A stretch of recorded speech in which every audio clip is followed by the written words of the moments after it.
Armenia iyo Azerbaijan oo heshiis horodhac gaaray kadib 2 toddobaad oo dagaal baan u dhaxeeyay Azerbaijan iyo Armenia ka oo astaan u ahaa dib u soo noqoshada colaadii gobolka Gooni Ugoosadka oo ay ku muransanaayeen labada dal tan iyo 1991 waxaa maanta Moscow ka bilowday kulan u dhaxeeyay wasiirada arrimaha dibadda ee labada dal ee dagaalka ka dhaxeeya.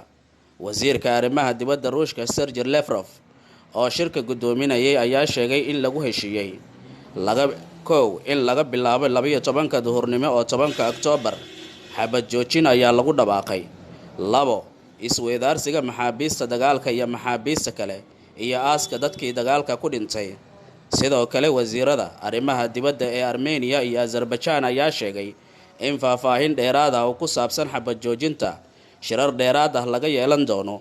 Madaxweynaha Ruushka Vladimir Putin ayaa ku tilmaamay xabad joojinta Nagorno-Karabakh inay suurtagal ka dhigayso in la joojiyo isku dayga Turkiga ee ah in uu ballaariyo awoodiisa meel u dhow xuduudihiisa.